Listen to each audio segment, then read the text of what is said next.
Oke ya, masih bersama saya Muhammad Armania LLM ya. Kita akan membaca bagian ketiga ya. Kenapa sih bagian ketiga? Karena memang bagian terakhir ya. Oke, nomor E3 ini adalah Bawaslu sengaja menerapkan ukuran masif adalah setengah jumlah kabupaten kota di Provinsi Kalsel, sedangkan PSU hanya diselenggarakan di 3 kabupaten kota agar pelanggaran TSM oleh petahana tidak pernah dapat memenuhi unsur TSM.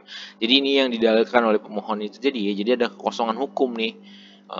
PSU kan hanya di 3 kabupaten kota, tetapi menurut Bawaslu ya ukuran masif itu adalah setengah jumlah kabupaten kota di Provinsi Kalsel. Jadi memang menurut aturan seperti itu ya. Tetapi kan PSU hanya di 3 kabupaten kota ya. Oke.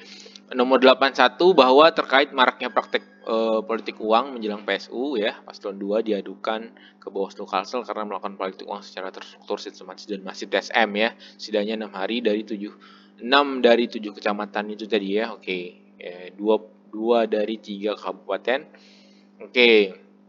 Jadi 2 dari 3 kabupaten yang melaksanakan PSU. Namun sayangnya lagi Bawaslu Kalsel mengeluarkan putusan pendahuluan nomor ini ya, memutuskan menyatakan laporan tidak dapat ditindaklanjuti. Karena apa? Karena Bawaslu berdasarkan asas ini ya, berdasarkan aturan ini nih, bahwa laporan administrasi pemilihan TSM Aku tidak memenuhi syarat material, yakni paling sedikit 50% wilayah kabupaten kota pada pelaksanaan PSU. Ini sah ya, sangat sah ya.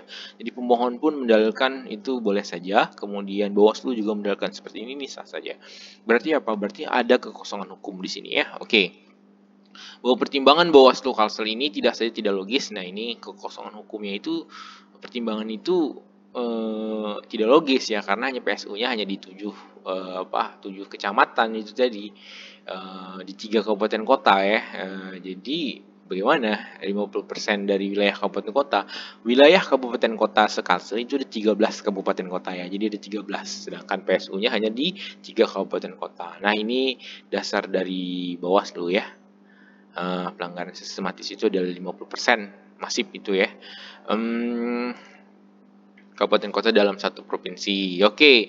Kemudian ini tadi ya, terjadi paling sedikit 50% dari 7 kecamatannya. Oke, ini dari pemohon ya. Kemudian E5-nya pada pemilihan 9 Desember Bawaslu Kalsel diputus tidak profesional oleh DKPP RI, seharusnya petahana diputus diskualifikasi ya.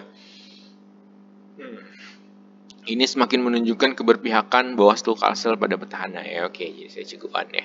Oke, kemudian ini tadi Bawaslu Kalsel diputus tidak profesional ya dalilnya. Oke, ini bahwa Bawaslu Kalsel berpihak pada petahana terbukti bahwa putusan DKPP ya. Jadi ada DKPP sudah memberikan keputusan bahwa menyatakan Bawaslu Kalimantan Selatan tidak profesional dan tidak terbuka dalam menangani laporan ya. Laporan sekian ini, padahal sanksi dan ini adalah diskualifikasi menurut ini ya, sudah ada ya. Oke, nomor 87 terkait penanganan laporan yang inkonsistensi ya, inkonsistensi. Sementara dalam bagian kesimpulan tiba-tiba menyatakan tidak terpenuhi unsur kewenangan program dan kegiatan secara kumulatif. Ini nomor 2-nya, Bawaslu Kalsel bersifat tertutup karena tidak memberikan hasil kajian ke pemohon. Nomor 3-nya, Bawaslu Kalsel bersifat tertutup karena tidak memberikan hasil kajian kepada pemohon. Ini menurut pemohonnya. Nomor 88, DKPP menyatakan ketiga pelanggaran etik yang dapat dilakukan Bawaslu tersebut terbukti hingga seluruh komisioner Bawaslu mendapat sanksi peringatan. Jadi DKPP memberikan sanksi peringatan ya. Oke. Kemudian nomor 89, mohon menjadi perhatian yang majelis yang Hakim Konstitusi bahwa sebelumnya DKPP ini juga menjatuhkan sanksi kepada komisioner Bawaslu Kalsel berupa peringatan keras ya dalam putusan DKPP nomor putusan sekian-sekian ini ya. Oke, ini masih tadi ya, bahwa komisioner bernama Zar Ridani ya diberikan teguran keras karena terdapat 2 versi hasil kajian untuk laporan ini, namun keduanya isinya beda ya. Oke, yang berubah menjadi tidak terpenuhi ya. Oke, nomor 91 ini tadi ya, berujung sanksi DKPP masih 3 laporan sejenis yang juga ditangani oleh Bawaslu Kalsel dengan sangat berpihak ya. Oke, ini tadi nomor 92 bahwa keberpihakan tersebut berlanjut ke tahap PSU sebagaimana yang telah menuraikan di atas ya. Nomor 1, politik uang begitu marak ya. Nomor 2, Bawaslu Kalsel juga mengeluarkan pernyataan tidak ada politik uang di PSU Kalsel ya. Oke, ini menurut pemohon ya. Nomor 93 bahwa hasil PSU Pilgub Kalsel juga menghasilkan selisih yang begitu besar ya. Salah satunya adalah adanya peran keberpihakan Bawaslu Kalsel yang cenderung selalu menjaga petahana dan memberikan karpet merah beredarnya money politics, yaitu menurut pemohon ya. Oke, nomor 94 berdasarkan dalil-dalil di atas terbukti bahwa PSU Kalsel berpihak pada petahana sehingga menghasilkan proses yang tidak murni ya. Oke, ini KPU berpihak kepada petahana dengan berbagai modus yang beragam ya. Modus pertama, KPU sengaja melantik KPPS pengganti tidak sesuai jadwal, bahkan masih ada yang lama ya. Oke. Kemudian modus kedua menurut pemohon ya, sebagian anggota KPPS yang lama direkrut dan ditetapkan kembali sebagai anggota KPPS ya. Padahal menurut Mahkamah Konstitusi ya itu agar diganti dengan KPPS yang baru ya, itu hasil putusan Mahkamah Konstitusi ya, adalah diganti dengan KPPS yang baru. Oke, nomor F3-nya kerabat komisioner KPU setempat ikut melakukan politik uang dengan membagi-bagikan uang kepada pemilih ya. Oke.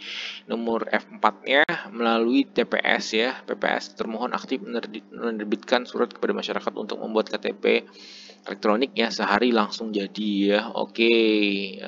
Termohon ini KPU ya. Oke. Termohon aktif memberikan surat rekomendasi kepada pemilih paslon 1 ya. Oke, ini pun mesti dibuktikan di persidangan ya. Oke. Nomor G, DPT dikacaukan termohon demi menghalangi pemilih sah paslon 2 kehilangan hak pilihnya dan meloloskan pemilih tidak sah paslon 1 ya, agar dapat memilih ya. Pemohon tidak diberikan daftar DPT, DPTB dan DPPH ya. Oke. DPTB, DPPH by name, by address berupa soft copy ini tidak diberikan ya. Oke. Kan DPTB sebanyak 3.461 pemilih dan DPPH sebanyak 286 pemilih. Oke ya, ini ininya dalil bahwa termohon ini melakukan adanya perubahan dalam DPT, DPTB, BPTB dan DPPH ya, sehingga menghilangkan hak pemilih pemohon. Ini juga dilakukan ya oleh termohon. NIK dan KTP dan surat undangan dibuat berbeda sehingga pemilik ditolak memilih oleh KPPS ya, ini juga ya. Oke. Ini boleh saja didalilkan seperti ini, tapi nanti mestinya dibuktikan ya. Jadi saya yakini ini orang-orang yang sangat kompeten juga di bidangnya. Jadi pembuktiannya sudah jam terbangnya memang sangat tinggi ya. Oke. Kemudian G4 ini termohon tidak membagikan undangan kepada pemilih dalam DPT, tetapi termohon membuat edaran memilih harus membawa KTP dan undangan memilih ya. Jadi itu juga yang dilakukan oleh termohon. Menunjukkan KTP elektronik dan surat keterangan ya. Oke.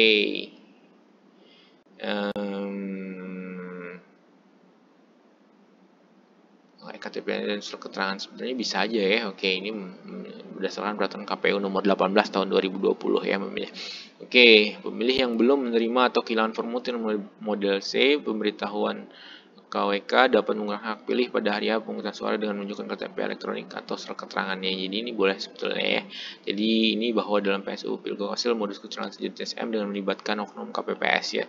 Ini sengaja dan terencana dengan caranya gimana tidak mengirimkan C ini pemberitahuan KWK undangan ya. Kemudian mempersulit pemilih yang tidak membawa dan tidak memilih undangan ya. Oke, ketika ingin memberikan suara, kemudian C-nya adalah menolak pemilih yang akan memberikan suaranya di TPS karena tidak memiliki undangan memilihnya meskipun telah terdaftar di DPT, DPPH dan atau DPTB ya. Oke ya, itu modusnya itu tadi menurut pemohon ya. Oke. G5 pemilih yang tidak dibagi undangan dilarang memilih, banyak pemilih paslon 2 sengaja tidak diberi undangan ya, ini menurut pemohon ya. Oke. Kemudian mobilisasi pembuatan KTP oleh paslon 1 yang pada gilirannya dipaksa memilih melalui intimidasi ya. Oke. Ada juga mobilisasi yang menurut pemohon pemilih untuk melakukan perekaman dinas pendudukan capil ya setiap kabupaten kota ya. Oke. Kemudian ini menghasilkan antrian massa yang masih di setiap dinas pendudukan dan catatan sipil Kabupaten Banjar dan Kota Banjarmasin ya. Oke, kemudian bahwa mencengangkan juga didiskusikan salah satu komisioner KPU Kabupaten bernama Abdul Muthalib Ajis ya, turut memantau perekaman identitas yang dihadiri oleh ratusan massa perharinya tersebut ya. Jadi ada banyak yang antri ya untuk membuat EKTP ya. Oke. Kemudian menarik sekali ya, 113-nya ini tadi PSU 7, luber, jurdil dan demokratis ya. Bukan hanya beralasan hukum untuk dikurangi perolehannya, beralasan pula untuk dibatalkan diskualifikasi sebagai pasangan calon ya. Jadi ini nomor 114 tadi permohonan untuk dibatalkan atau diskualifikasi berdasarkan uraian-uraian di atas ya. Jadi nomor 115 ini tadi, inilah alasan-alasannya ya. Alasan-alasan mengajukan permohonan ini ya, kecurangan politik uang yang TSM hampir 100% ini ya. Wilayah PSU ini, 2 pelibatan oknum aparat desa dan RT menjadi tim pemenangan paslon, 3 intimidasi dan aksi premanisme ya dari tim paslon 1, 4 tidak netralnya Bawaslu provinsi dan kabupaten kota ya, kelima tidak profesionalnya KPU provinsi, 6 persoalan DPT yang kacau ya. Oke. Kemudian menihilkan perolehan. Oke, jadi tadi ini memohon untuk dibatalkan dan didiskualifikasi ya. Alasannya adalah 115 ini, adanya 6 ini ya, 6 alasan ini. Oke, ataupun sehingga setidak-tidaknya menihilkan perolehan suara PSU. Jadi ini alternatif kedua ya. Jadi pilihan keduanya dinihilkan, kemudian perolehan suaranya seperti ini ya. Jadi 751.000 untuk paslon nomor 1, 831 untuk nomor 2 ya, ini boleh saja ini. Oke, nomor 116 bahwa apabila Mahkamah Konstitusi tidak dapat memutus penilaian hanya suara PSU 1 sebagai paslon di atas dengan mengingat kecurangan yang telah terjadi, mohon Konstitusi memutus untuk menihilkan seluruh suara kedua pasangan calon di wilayah PSU saja. Jadi dua PSU ini dianggap nggak ada nih. Jadi Haji Sabirin Nur Haji Mujini 751.000, Profesor Dendriana dan Dr. Haji Devriadi adalah 774.000 ya. Jadi masih tetap di atas ya. Oke. Nomor 117 atas dasar yang di atas, pemohon di atas dengan dikuatkan oleh alat bukti ya, baik berupa surat, dokumen tertulis, video, telepon genggam yang memuat rekaman percakapan dan pesan chatting di aplikasi WhatsApp beserta alat bukti ya, saksi-saksi fakta dan saksi ahli. Jadi nanti diajukan juga nih saksi ahli rencana nih. Oke, saksi fakta juga ada, WhatsApp juga ada ya, video juga ada. Oke, ini bukti yang dihadirkan ya. Maka terdapat alasan hukum yang sangat kuat bagi Mahkamah Konstitusi untuk mengabulkan permohonan pemohon untuk seluruhnya ya. Petitum ini adalah permohonan ya. Satu alternatifnya seperti ini. Satu alternatifnya seperti di atas tadi yang grafik tadi ya. Mengabulkan permohonan pemohon untuk seluruhnya ya. Kemudian membatalkan keputusan KPU, membatalkan keputusan KPU nomor sekian-sekian ya. Membatalkan keputusan KPU, memerintahkan kepada KPU ini sebenarnya poinnya nomor 5 saja. Jadi meminta Haji Sabirin Haji Muhyiddin Nur ini dibatalkan atau didiskualifikasi. Itu alternatif pertama ya. Jadi menariknya juga modelnya ya sebagai seorang praktisi hukum. Pemohon ini menggunakan alternatif ya, bukan primer atau bukan subsidiar atau primer biasanya nomor 1, nomor 2 ya. Jadi satu model semacam paket begitu ya. Jadi alternatif 1, alternatif 2 ini ada alternatif 3 ya. Oke. Alternatif keduanya adalah membatalkan keputusan KPU nomor sekian-sekian ini ya, kemudian menetapkan penihilan. Jadi dinihilkan nih suaranya nomor 1 ya.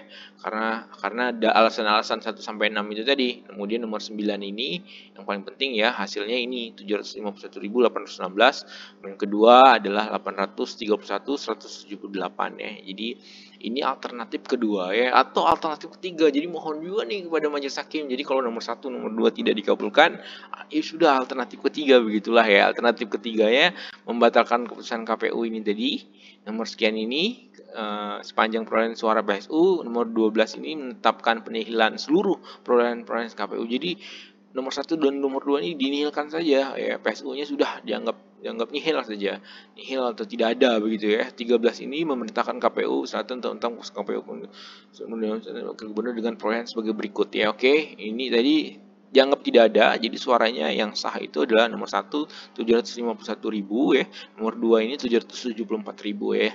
Oke, nomor 14 memerintahkan kepada KPU Kalimantan Selatan untuk menertibkan surat keputusan tentang penetapan pasangan calon gubernur dan wakil gubernur nomor 2 ya, sebagai gubernur dan wakil gubernur Kalimantan Selatan terpilih tahun 2020. Atau apabila Mahkamah Konstitusi berpendapat lain, mohon putusan yang seadil-adilnya ex aequo et bono ya. Demikian permohonan ini kami sampaikan. Atas perhatian yang mulia kami ucapkan terima kasih ya. Kemudian ini serta tangannya ya, Dr. Bambang, Dr. Lutfi, Dr. Heru Widodo, ini juga Pak Iwan, kemudian Amir juga ya, ada Febri.